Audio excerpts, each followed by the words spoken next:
Good afternoon, everyone. Welcome to The Lead. I'm Jake Tapper. We're going to begin with the breaking news this afternoon. The FBI released its report on the Hillary Clinton email investigation, along with notes from investigators who interviewed the former Secretary of State about her use of private servers and her handling of classified information, which FBI Director James Comey described as, quote, extremely careless. CNN Justice correspondent Evan Perez has been digging through the just released documents. He joins me live. First of all, Evan, let's start with what did the FBI have to say about how forthcoming Secretary Clinton was? Well, I think the number you want to see is 39. That's how many times Hillary Clinton said that she could not recall in response to questions from the FBI in her interview over the 4th of July holiday. Now, take a look at one such answer. She says Clinton, quote, could not recall any briefing or training by state related to the retention of federal records or handling of classified information.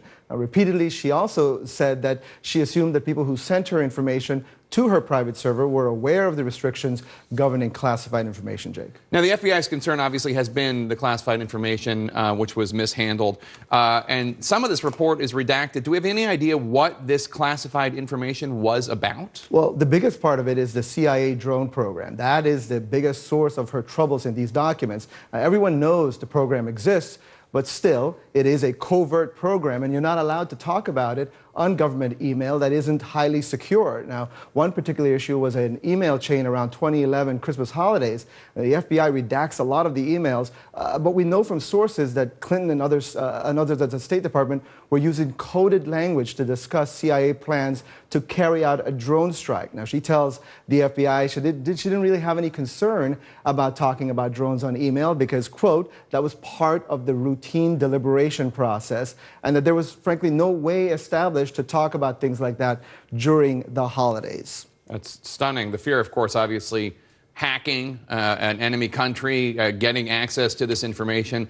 Is there anything in the report about how aware she was of these fears? Well, yeah, these documents show that Clinton and her staff were aware of the hacking attempts. Now, here's one example where Clinton receives a pornography link from a private email address of someone at the State Department. Now, she tells her top aide, Huma Abedin, she's worried that someone was trying to hack her email. The FBI says that Clinton didn't actually click on the link, but if she had, it would have launched malicious software that would have sent information to Russia, Jake. And this report also gives us an idea of why Director Comey said that her handling of the information was extremely careless. It's not just because of this private server. It also has to do with her devices. That's right. There's still a lot the FBI couldn't figure out because they couldn't examine all the different devices she used. There were 13 mobile phones that she used. The FBI couldn't recover any of them. And she also used 5 iPads. They could only examine 2 of them. Jake, we just got a statement from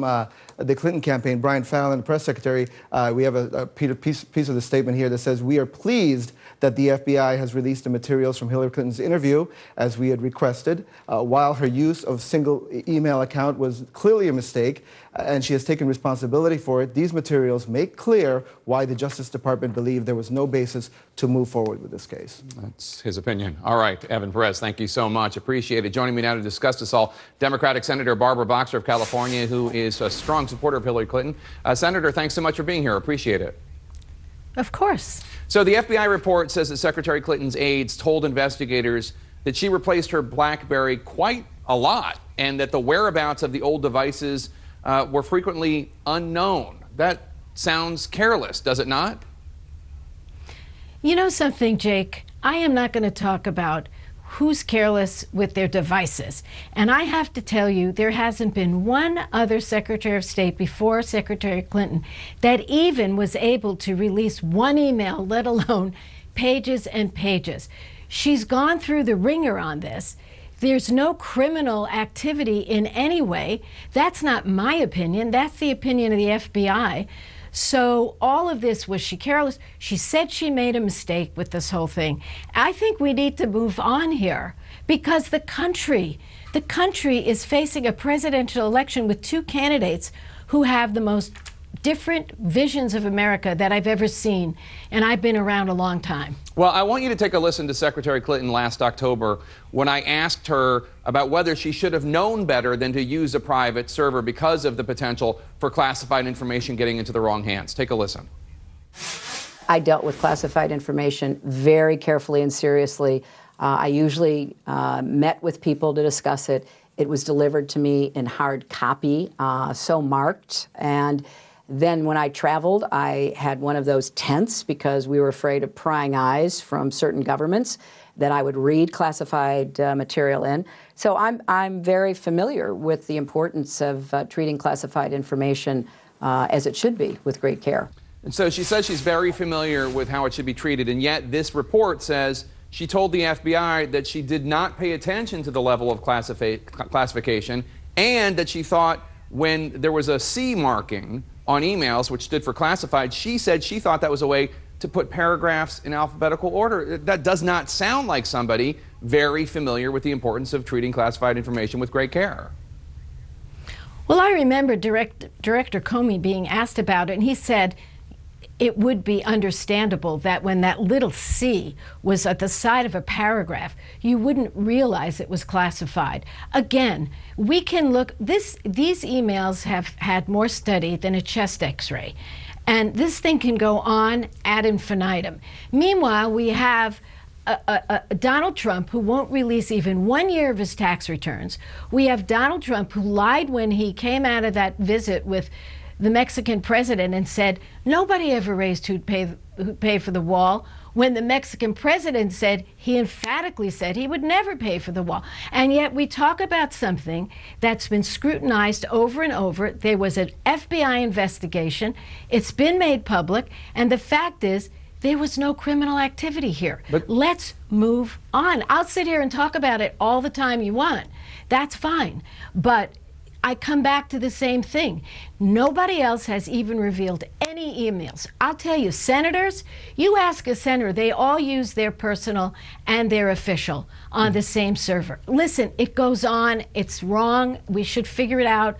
But let's move ahead here. But you want to move on, but let me ask you a question. Wouldn't it be a good idea? Well, I think you should move on, but that's you're the guy asking the question. Well, let me just ask you. Don't you think it would be, if Secretary Clinton and her supporters like you want to move on and change the subject, wouldn't a good idea for her be to have a press conference and take questions on this? It's been more than 270 days since she's had a press conference.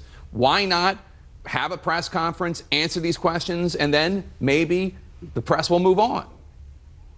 Well, that's just not true, because last month she held a press conference and she answered many, many questions. I've seen the questions myself.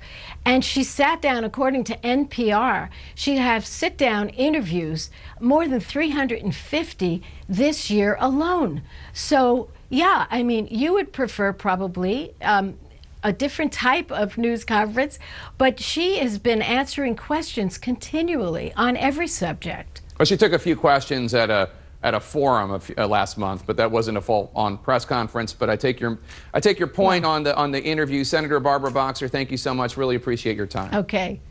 Of course. 30 million people from Georgia to Connecticut under a tropical storm watch or warning as Hermine takes aim at the East Coast. Brian Todd is live in Charleston.